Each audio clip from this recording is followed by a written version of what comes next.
Sodetan Ciliwung beres di tangan Heru bukan Anies. Kok bisa sih 6 tahun mangkrak? Tanyaku heran dengar alasan Jokowi memuji Heru Budi Hartono. Banjir menjadi salah satu masalah utama Jakarta, tapi salah satu penyebabnya tidak diurusi dengan baik oleh ex-gubernur DKI Jakarta. Lamanya sudah 6 tahun ini sodetan Ciliwung harus diangkurkan. Coba kalau diapelkan mungkin kebanjiran di ibu kota bisa terminimalisir. Hahaha. Ya, semua itu karena siapa lagi kalau bukan Anies Baswedan. Yang diutamakan adalah pengadaan sumur resapan yang kurang efektif manfaatnya dan justru membawa petaka bagi pengguna jalan.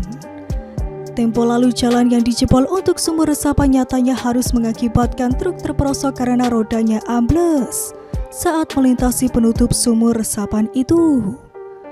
Kabarnya lokasi yang banyak terdapat sumur resapan itu kemarin Desember 2022 sudah diperbaiki. Ya, semoga dengan begitu tidak akan ada korban lagi ke depannya. Anies lebih mementingkan sumur resapan daripada harus meneruskan pembangunan sodetan Ciliwung yang sudah digagas oleh Joko Widodo. Padahal dari segi manfaatnya, sumur resapan hanyalah satu program baru yang sedang dicanangkan oleh Jokowi kala itu. Belum direalisasikan karena Jokowi menganggap ada cara lain yang lebih mudah dan praktis ketimbang harus mengeluarkan dana banyak hanya untuk menggalakkan sumur resapan yang belum tahu hasil akhirnya nanti. Tapi Anies malah melakukan program yang belum pasti itu. Ia mengabaikan peringatan ex-gubernur sebelumnya untuk melanjutkan pembangunan sodetan Ciliwung itu. Mentang-mentang gubernur baru, ia segera bertindak sebagai agent of change. Tapi bukannya melakukan perubahan yang bertampak baik bagi DKI. Ibu kota malah rusak karena Anies. Lihat sumur resapan yang justru merusak jalan dan mengakibatkan bencana bagi pengguna jalan. APBD DKI yang seharusnya bisa dibuat mengentas kemiskinan dan menyambung biaya pendidikan warganya ternyata harus terbuang sia-sia. Sekarang setelah era Anies berakhir ada pejabat baru DKI Jakarta. Namanya Heru Budi Hartono. Dia inilah the real agent of change. Di awal peresmiannya saja dia sudah bertekad untuk segera membenahi diri Jakarta. Kalau pemujanya Anies bilang Heru ini mau melenyapkan nama junjungannya itu dari DKI Jakarta, sehingga banyak merombak isi dari ibu kota. Tidak begitu yang terjadi. Nyatanya Heru sudah menyampaikan di awal menjabat sebagai PJ DKI Jakarta bahwasanya dia akan memperbaiki yang buruk dan akan mempertahankan yang baik. Contohnya yang mengatasi banjir ini. Sebelum dilantik saja Heru sudah belusukan ke tempat-tempat warga untuk mengecek kondisi terkini sungai-sungai yang normalisasinya berhenti di era Anies. Dan yang terbaru ini, baru beberapa bulan ia menjabat, sodetan Ciliwung berhasil ia tangani setelah 6 tahun mangkrak.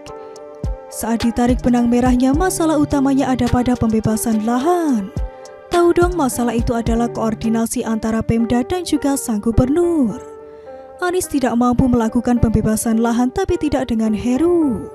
Melalui pendekatannya dengan warga di sekitar sodetan Ciliwung itu, PJ Gubernur satu ini bisa bermusyawarah dengan pihak-pihak yang bersangkutan. Ya, mereka lulus saat harus ada penggusuran dari tempat utama ke rusun. Heru juga harus melakukan musyawarah dengan BPN dan Trisakti. Semua itu selesai tanpa harus memakan waktu bertahun-tahun. Hanya dalam hitungan bulan Heru bisa membebaskan lahan. Sodetan Ciliwung pun akan ditargetkan penyelesaiannya nanti pada April 2023. Di hadapan publik Jokowi memuji kinerja dari Heru ini. Pastinya dong tidak seperti capres usungan Nasdem itu. Menteri PUPR Basuki Hadi Mulyono pun ikut terkesima. Ia heran ternyata masalah yang dulunya membelenggu pembangunan sodetan Ciliwung itu kini bisa diselesaikan oleh Heru. Bahkan dulu saat ia ditanya bagaimana perkembangan pembebasan lahan, Pak Bas hanya bisa menjawab tanyakan pada Pak Anies. Sekarang hal itu sudah kelar dengan Heru. Dari hal besar menaklukkan hati rakyat untuk membebaskan tanah demi kepentingan bersama saja. Anies Baswedan tak becus.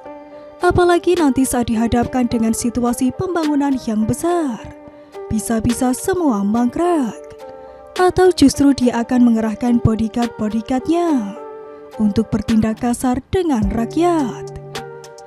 Bagaimanapun, yang seperti itu masih mau didukung dan dipilih nanti 2024.